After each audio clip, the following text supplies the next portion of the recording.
Hello students, welcome to six academy.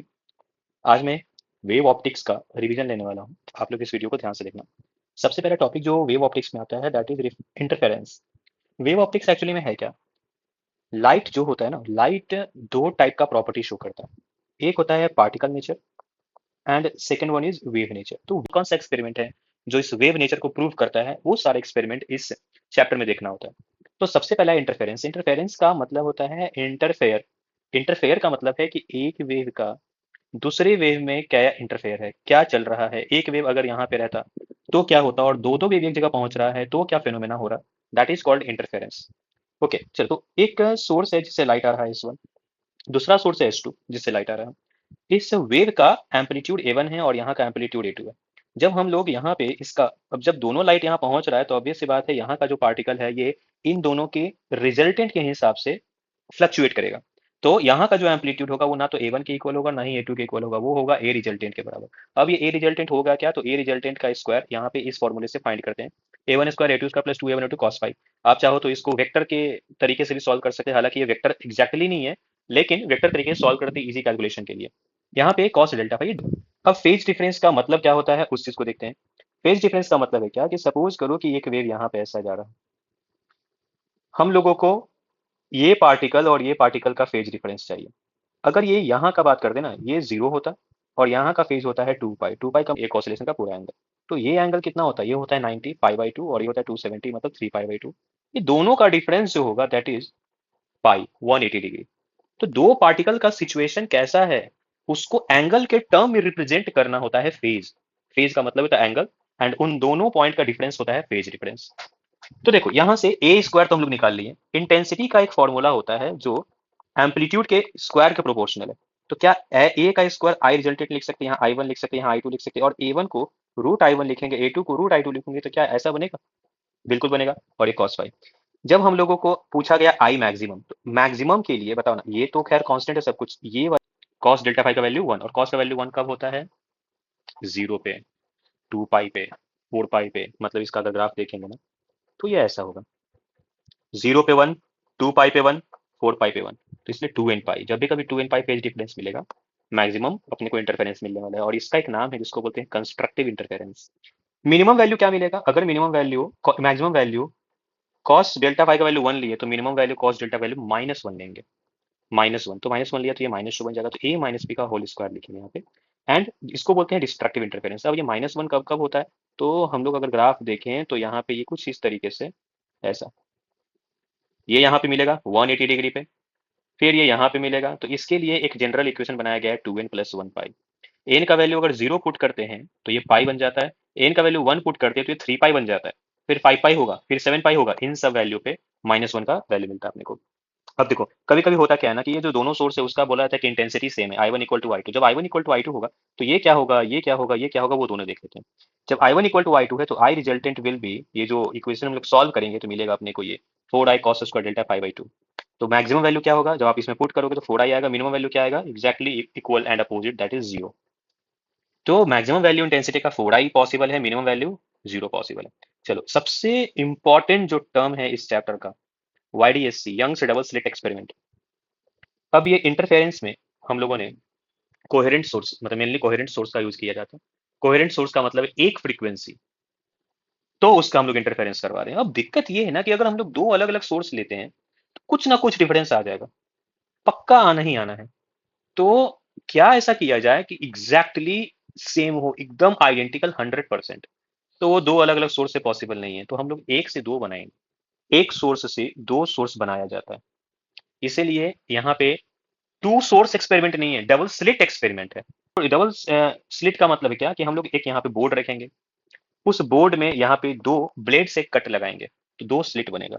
बस इतना करना है, और उसके सामने एक सोर्स रखेंगे S। यहाँ से वेव निकलेगा, चारों तरफ जाएगा, यहाँ भी जाएगा, यहाँ भी जाएगा, यहाँ भी, यहाँ भी, यहाँ भी, हर जगह। लेकिन अपने को बस इन दोनों से मतलब है। ठीक है, तो यहाँ पे एक, यहाँ पे एक मिला।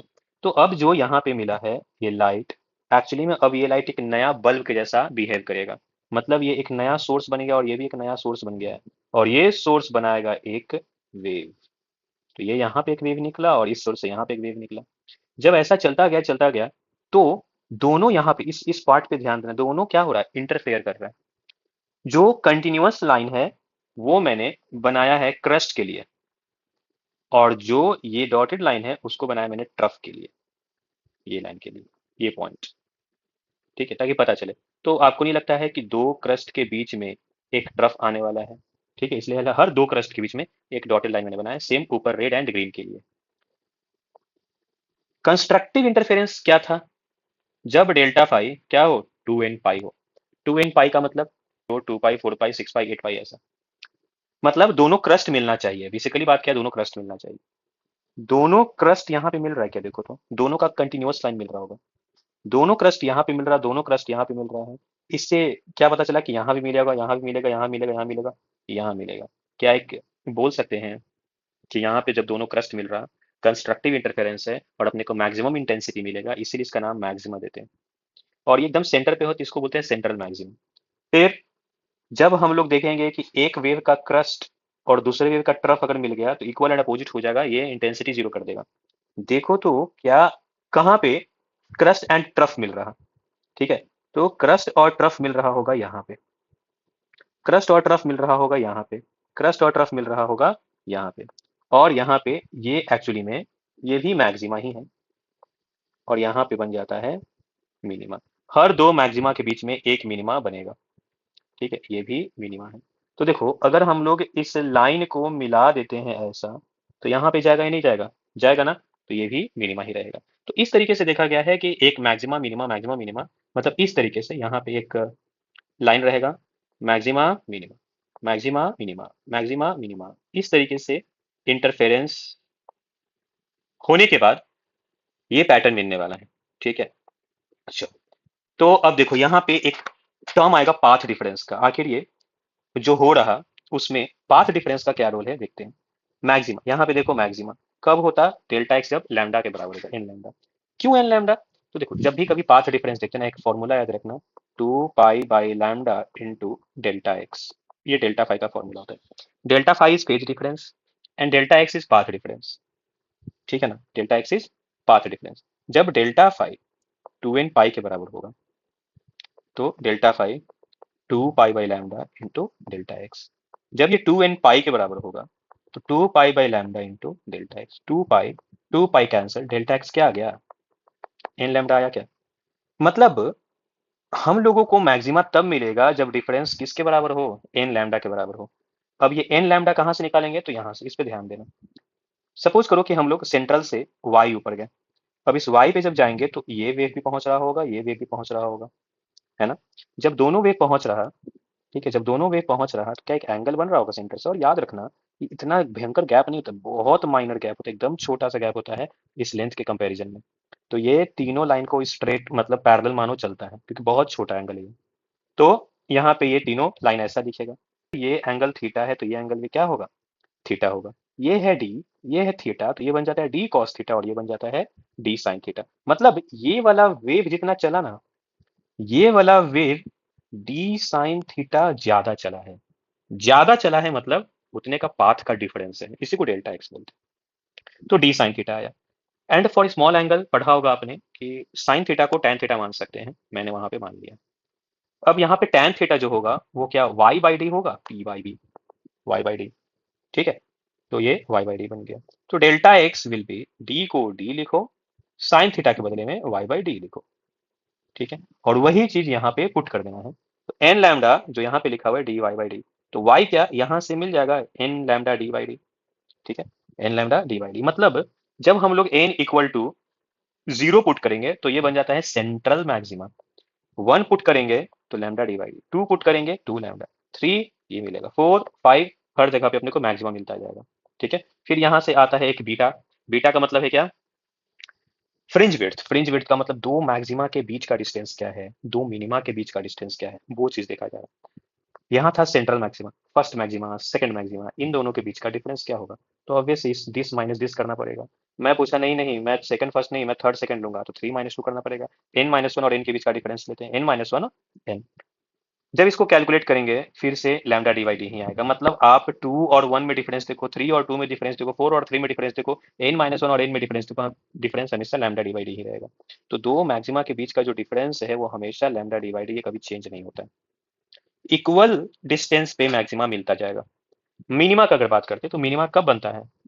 मिनिमा बनता है 2n+1 पाई पे। फिर से हम लोग अगर लिखें delta phi equal to 2 pi lambda into delta x, delta phi में ये पुट कर देंगे 2n+1 पाई। तो 2n+1 पाई पुट करने के बाद 2n+1 पाई पुट करने के बाद ये हो जाएगा 2 पाई/लैम्डा इंटू डेल्टा एक्स। पाई पाई कैंसल, डेल्टा एक्स क्या मिला? 2n+1 लैम्डा/2। ठीक है, 2n+1 लैम्डा/2, ये वही है। तो अगर हम लोग n पुट करते हैं 0 तो आता है लैम्डा/2, n पुट करते हैं 1 तो आता है 3 लैम्डा/2, 5 लैम्डा/2, 7 लैम्डा/2, ऐसा करके आएगा। तो जो डी साइन थीटा था ना यहाँ पे डेल्टा एक्स तो यहाँ से मिल गया फॉर मिनिमा, उसको डी वाई बाई डी से इक्वेट कर देंगे, ये आंसर मिलेगा। अब मिनिमा जो मिल रहा लैम्डा/2 पे 3 लैम्डा/2 5, जरा इसको ध्यान से देखना। 0 और 1 के बीच में क्या 1/2 आता है? 1 और 2 के बीच में क्या 3/2 मतलब 1.5? 2 3 के बीच में 2.5, इसका मतलब यहाँ पे 7/2 मतलब 3.5। इस तरीके से मिला मिनिमम मिलता जाएगा और यहाँ पे मैक्सिमम मिलता जाएगा। सो अगर इन दोनों का भी डिफरेंस हम लोग निकालेंगे तो सेम ही डिफरेंस मिलेगा, मतलब दो मिनिमा का डिस्टेंस हो, दो मैक्सिमा का डिस्टेंस हो, दोनों के बीच का डिस्टेंस हमेशा सेम रहता है। ठीक है, distance between two maxima and two minima is always lambda d by d. तो अगर आपको क्वेश्चन पूछ दिया जाए कि central maxima and fifth maxima के बीच का डिस्टेंस बताओ, क्या नहीं बता पाओगे आप? 5 लैम्डा डी बाई डी। अगर आपसे पूछ दिया जाए सेंट्रल मैक्सिमा फोर्थ मिनिमा के बीच का डिस्टेंस बताओ, पहला मिनिमा मिल रहा है आधे पे, 1.5 पे, 2.5 पे, तो फोर्थ वाला मिलेगा 3.5 पे, तो 3.5 लैम्डा डी बाई डी मतलब 7/2 लैम्डा डी बाई डी। आ गया आंसर।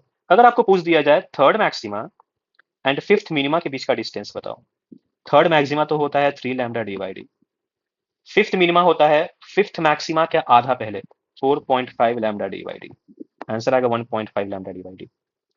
ठीक है, चलो तो ये जो अभी मैंने फ्रेज वेट बताया बहुत इंपॉर्टेंट है, इसका जब क्वेश्चन लूंगा तो आपको समझ में आएगा कि कितना इंपॉर्टेंट ये कंटेंट है।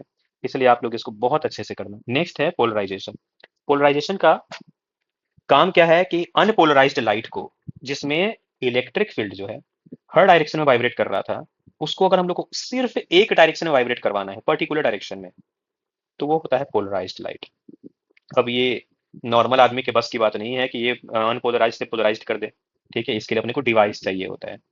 ठीक है, और वो डिवाइस को हम लोग बोलते हैं पोलराइजर, जो लाइट के इलेक्ट्रिक फील्ड का जो डायरेक्शन है जिसमें जो हर तरफ से वाइब्रेट कर रहा था उसको एक तक सीमित रखेगा। इसका मतलब है क्या, इलेक्ट्रिक फील्ड को कहीं ना कहीं कम कर रहा है, और इलेक्ट्रिक फील्ड कम होने से इंटेंसिटी कम हो जाता है। तो आपने बहुत सारा वो सब ग्लास देखा होगा जिसमें धूप, जिसमें बाहर की तरफ तो धूप है, बहुत ज्यादा इंटेंसिटी है, लेकिन उस ग्लास के अंदर इंटेंसिटी बहुत कम हो जाता है। तो वो सब पोलराइजर का काम करता है। चलो देखते हैं आगे। ये है अनपोलराइज्ड जिसमें इलेक्ट्रिक फील्ड चारों तरफ से वाइब्रेट कर रहा है। ये है पोलराइज्ड, या तो ऐसा वाइब्रेशन होगा, ऐसा मतलब ये out of the plane into the plane है, एंड ये है up down up down. And ये है पार्शियली पोलराइज्ड, इसमें थोड़ा आउटर, ये outer and into the plane भी है और थोड़ा अप डाउन भी है, ये मिक्स है। ठीक है, ये पार्शियली पोलराइज्ड है। चलो एक लॉ होता है, इंपॉर्टेंट लॉ है मैलस लॉ। मैलस लॉ का मतलब है कि जब भी कभी हम लोग पोलराइजर लगाते हैं किसी लाइट के सामने, अनपोलराइज्ड लाइट के सामने, या फिर किसी पोलराइज्ड लाइट के सामने भी, तो उसका जो इंटेंसिटी, मैंने क्या बोला, कम हो जाता है। तो जो उनका इंटेंसिटी जो कम होगा वो इस पे डिपेंड करता है, कॉस स्क्वायर थीटा पे। ये आई नॉट है पोलराइजर के पहले वाला इंटेंसिटी, एंड ये बन जाएगा पोलराइजर के बाद वाला इंटेंसिटी। ठीक है, तो जब भी कभी अनपोलराइज्ड लाइट को किसी पोलराइजर के सामने रखते हैं हम लोग, तो पोलराइजर के सामने रखने के बाद ये आई नॉट कॉस स्क्वायर थीटा बनता है। और अगर ये अनपोलराइज्ड लाइट रहा, अगर ये अनपोलराइज्ड लाइट रहा, तो यहाँ पे आई नॉट/2 लिखेंगे। क्यों? कॉस स्क्वायर का हम लोग एवरेज वैल्यू लेते हैं, क्योंकि वो अनपोलराइज्ड है। एवरेज वैल्यू हो जाएगा 1/2, तो ये आई नॉट/2 बनेगा। एक है प्रिविस्टर लॉ, मतलब पोलराइज्ड लाइट लाने का दूसरा तरीका, नेचुरल तरीका, विदाउट यूजिंग एनी डिवाइस। ये इंसिडेंट रे, एक सरफेस, यहाँ पे दो फेनोमेना पॉसिबल है, एक तो रिफ्लेक्शन, दूसरा रिफ्रैक्शन। ये रिफ्लेक्टेड लाइट और ये रिफ्रैक्टेड लाइट, अगर दोनों रिफ्लेक्टेड एंड रिफ्रैक्टेड लाइट के बीच में एंगल 90 डिग्री बन रहा, तो समझ जाना जो रिफ्लेक्टेड लाइट होता है वो पोलराइज्ड होता है, and refracted light partially polarised. तो क्या हम लोग बोल सकते हैं कि हाँ, इस प्रोसेस से हम लोग को पोलराइज्ड लाइट मिल सकता है? ठीक है, तो अब इन दोनों के बीच का एंगल क्या है? इन दोनों के बीच का एंगल है 90 डिग्री। ओके, तो देखो जब दोनों के बीच में एंगल 90 डिग्री हो जाएगा, तो अगर हम लोग फॉर्मूला देखें, ये है आर, क्या हम लोग बोल सकते हैं कि आर इक्वल टू 90 - आई होगा? कैसे? तीनों का जो सम होगा वो 180 डिग्री। तो 180 में 90, अब देखो i plus 90 plus r equal to 180 degree. So r will be 180 -90 -i, so 90 - i बन जाता है।